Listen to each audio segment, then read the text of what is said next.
नमस्कार, विंध्या टाइम्स में आपका बेहद स्वागत है। मैं हूं आपके साथ स्वर्णिमा। किस्से कलमकार का ये दूसरा एपिसोड है। इस प्रोग्राम में हम बहुत सारे कलमकार, फेमस राइटर्स की बात करते हैं। आज जिन राइटर के बारे में हम बात करने जा रहे हैं वो हैं हसन मंटो। ये उर्दू के बहुत ही फेमस राइटर रहे हैं। इनका पूरा नाम है सादत हसन मंटो।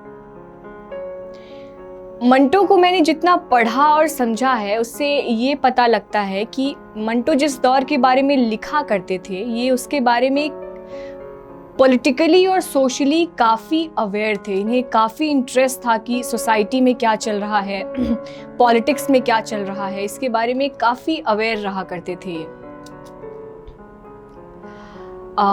उर्दू ये एक ऐसी ज़बान है जिसका जब भी जिक्र आता है तो हमें लगता है कि नज़ाकत की बात होगी, बड़ा ही सलीका होगा, अदब होगा। हालांकि उर्दू है भी ऐसी लैंग्वेज, बहुत ही खूबसूरत लैंग्वेज है उर्दू। लेकिन इस ज़बान से अगर किसी ने कड़वी और सीधी बात करी है तो वो है हसन मंटो। मंटो की राइटिंग्स अगर आप पढ़ेंगे तो पहले दफ़े तो एक मुस्कुराहट सी आती है, पर जब आप धीरे धीरे उसे समझने लगते हैं तो आपको ऐसा लगता है कि कुछ गहरा है जो इन शब्दों के नीचे तह करके रखा हुआ है, जो परत दर परत और भी ब्लाटेंट और भी तीखा होता जाता है। इनकी लेखनी एक धारदार चाकू की तरह है और व्यंग इनके मिजाज की खासियत। ये कहते थे कि ज़माने के जिस दौर से हम इस वक्त गुजर रहे हैं, अगर आप इससे नावाकिफ हैं तो फिर मेरे अफसाने पढ़िए, और अगर आप इन अफसानों को बर्दाश्त नहीं कर पा रहे हैं तो इसका मतलब है कि ये ज़माना ही नाकाबिले बर्दाश्त है। मुझ में जो बुराइयां हैं वो इस अहद की बुराइयां हैं। मेरी तहरीर में कोई नक्श नहीं। जिस नक्श को मेरे नाम से मंसूब किया जाता है दरअसल मौजूदा निज़ाम का नक्श है। मैं इस सोसाइटी की चोली क्या उतारूंगा जो पहले से ही नंगी है, तो मैं उसे कपड़े पहनाने की कोशिश भी नहीं करता, क्योंकि ये मेरा नहीं, दर्जियों का काम है। मंटो थोड़ा लिखते थे, बहुत ही इनकी राइटिंग्स बड़ी ही प्रिसाइज हुआ करती थी, लेकिन ये उस थोड़े में ही बहुत कुछ कह जाया करते थे। अब वो ऐसा कैसे करते थे ये मंटो ही जाने। वो कहते थे कि मैं मेरे अफसाने नहीं लिखता, बल्कि मेरे अफसाने मुझे लिखते हैं। मंटो के अफसानों के कैरेक्टर्स समाज के उस हिस्से से आते थे जिन्हें एक शिष्ट वर्ग, एक सोफिस्टिकेटेड जो सोसाइटी होती है, वो हीन भावना से देखा करती थी। वो कहते थे कि एक साधारण महिला जो दिन भर के काम के बाद रात को थक हार के आराम से सो जाती है, मेरे अफसानों की हीरोइन बिल्कुल नहीं हो सकती। बल्कि मेरे अफसानों की हीरोइन तो एक कोठे पे काम करने वाली वो तवायफ होगी जो रात भर जागती है और दिन में सोते वक्त अक्सर इस ख्याल से उसकी नींद खुल जाती है कि कहीं बुढ़ापा तो नहीं आ रहा। मंटो पंजाब के एक छोटे से गांव में जन्मे थे। पार्टीशन के बाद वो पाकिस्तान चले गए। हालांकि इन्हें हिंदुस्तान से बड़ी मोहब्बत थी, स्पेसिफिकली मुंबई शहर से इन्हें बहुत प्यार था। ये कहते थे कि मैं तो चलता फिरता बम्बई शहर हूँ। पार्टीशन के वक्त के लेखकों ने उस दौर की त्रासदी को खूब लिखा है, पर जो मंटो ने लिखा है उसे पढ़ने के बाद यकीनन आप कुछ मिनट तक बिल्कुल से सन्न से रह जाएंगे। और इनकी राइटिंग्स पार्टीशन के बारे में जो भी ये लिखते थे वो बहुत समय तक आपके जहन से निकल नहीं पाती हैं। इन्होंने पार्टीशन के बाद की सोसाइटी, अफसरों की तानाशाही, महिलाओं के साथ उनकी ब्रूटैलिटी का पूरा खाका अपनी कहानियों में खींच दिया है।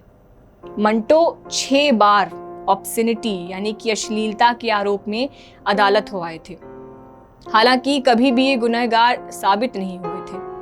इनकी बहुत सी कहानियों पर अश्लील होने के इल्ज़ाम हैं, जैसे कि कुछ मैं आपके सामने उदाहरण दे रही हूँ, जैसे कि खोल दो, काली सलवार, धुआं। इनकी एक कहानी है, बड़ी ही फेमस कहानी है बू, उस पर भी अश्लील होने का इल्ज़ाम लगता है।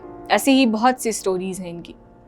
रीज़न ये है कि क्योंकि ये समाज के उस हिस्से की बात करते थे जो इनकी नज़रों में, जो सोसाइटी की नज़र में घृणित है, गंदा है, जिस पर कोई बात करने की हिम्मत नहीं रखता था, ना तब और ना ही अब।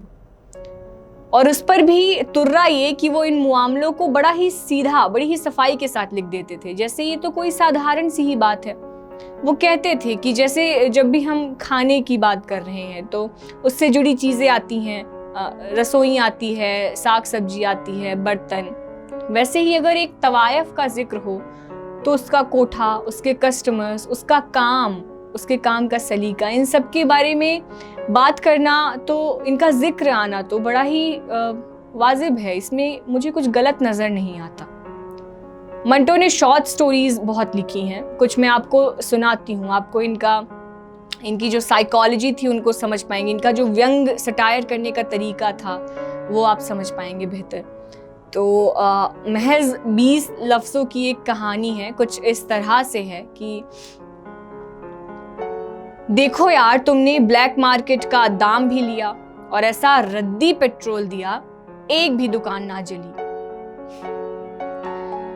इनकी एक कहानी का नाम है सॉरी।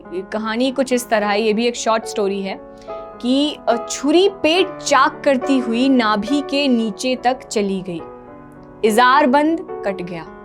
इजार बंद यानी होता है नाड़ा, तो इजार बंद कट गया।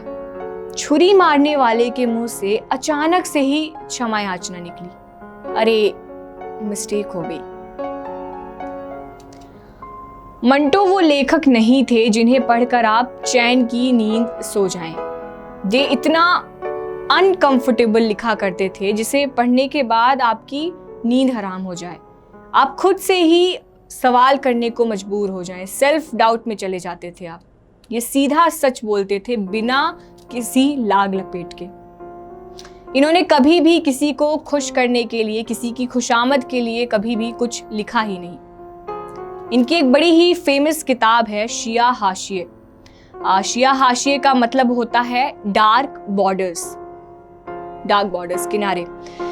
दरअसल उस दौर में किस्सा ऐसा है कि उस दौर में जब भी अखबार में कोई बुरी खबर आया करती थी तो उसके चारों ओर एक ब्लैक बॉर्डर हुआ करता था। वहीं से मंटो इंस्पायर हुए और उन्होंने अपनी किताब का नाम शिया हाशिए रखा।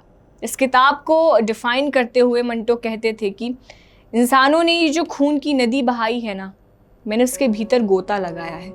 मैंने गोता लगाया है और मैंने कुछ मोती चुरा लिए हैं और उन मोतियों को मैंने अपनी इस किताब में शिया हाशिए में पिरो दिया है।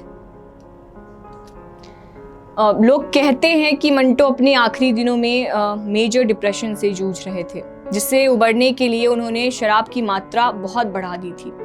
इनका अल्कोहल इंटेक इतना ज़्यादा हो गया था कि उन्हें इनका लिवर डैमेज हो गया और यही इनकी मौत का कारण बना। मंटो जैसा कलमकार सदियों में कोई एक पैदा होता है जिसे किसी का खौफ नहीं, जो दिल में है उसे ये सीधा पन्ने पे रख देते थे। कुछ लोग कहते हैं कि मंटो एक अंडररेटेड राइटर रहे हैं, यानी उन्हें उतनी पहचान नहीं मिली जितना वो डिजर्व करते थे, जितनी मिलनी चाहिए थी।